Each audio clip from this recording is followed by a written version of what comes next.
La première fois que votre élève va utiliser la reconnaissance SpeakQ qui vient avec le logiciel WordQ, ça se pourrait que ça donne des résultats un petit peu étranges. Donc, on va tester ça ensemble.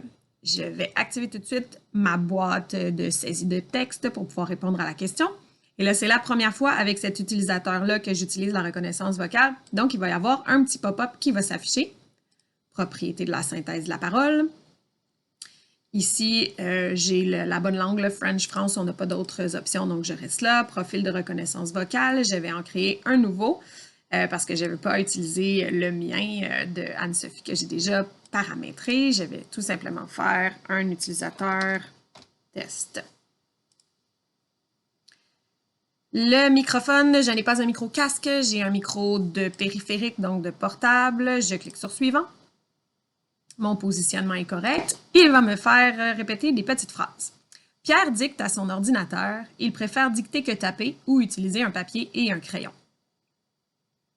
Là, vous avez remarqué qu'à la fin du texte, j'ai pu activer le bouton suivant. Donc, déjà, il y a un entraînement de la reconnaissance vocale qui s'est fait à ce moment-là.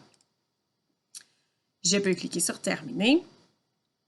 Je veux garder cette option-là parler et sélectionner. Donc, je veux que la boîte de mots s'ouvre et que je puisse cliquer sur la bonne réponse une fois que je l'ai dite. Donc, juste avec ce tout petit entraînement-là, c'est possible que la reconnaissance vocale soit correcte. On va tester ça tout de suite. Des fois, ça donne des surprises et des fois, ça va bien. Donc, on y va. J'active le micro. Ça se passe dans une ville. C'est pas tout à fait ce que j'ai dit, donc je vais arrêter ça et je vais vous proposer une solution pour ce qu'on vient de voir, que je me souviens même plus c'était quoi, là, mais c'était très bizarre. Donc, dans les options, sous reconnaissance vocale, vous avez des textes d'apprentissage. On va commencer par celui-là. Donc, dans le texte d'apprentissage, dans français, j'ai sélectionné auteur débutant. Vous pouvez évidemment choisir le niveau de votre élève sans problème et je vous conseille vraiment de commencer par introduction à la reconnaissance de la parole.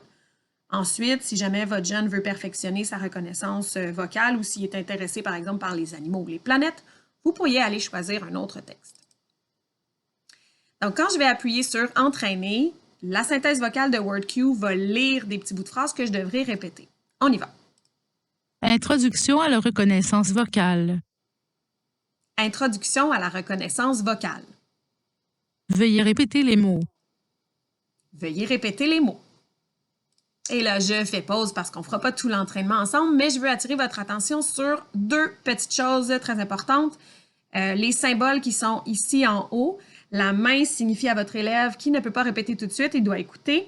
Et le petit bonhomme sur fond vert va lui dire d'avancer, en fait, comme quand on traverse une rue, mais là, c'est de parler à ce moment-là. Le micro va être ouvert.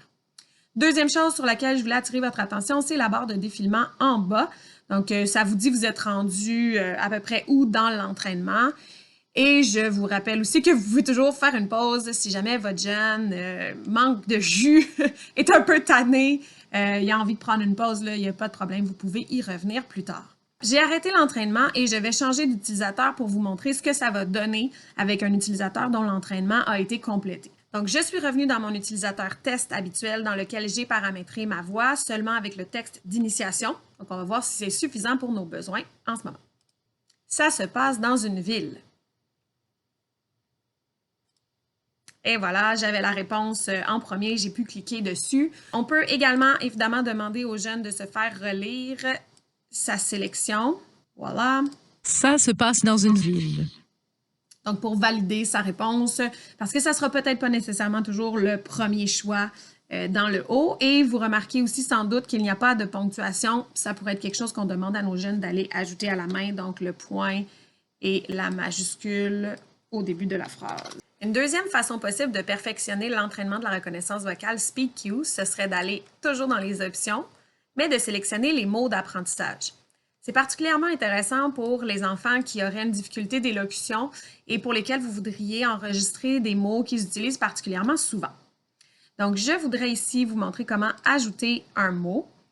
Alors, disons que papa a un prénom qui n'est pas habituellement reconnu par WordQ, mais le jeune veut faire un texte de présentation sur sa famille. Donc, on pourrait ajouter le prénom de papa. Ici, je l'orthographie comme il faut.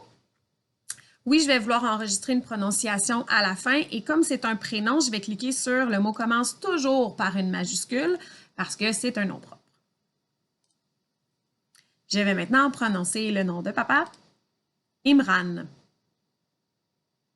On peut Imran. Bien. Disons que ça me convient, je peux cliquer sur terminer et je pourrais ajouter un autre mot au besoin. C'est la fin de notre capsule sur l'entraînement de la reconnaissance vocale dans WordCube. J'espère que ça vous sera utile. Bonne fin de journée!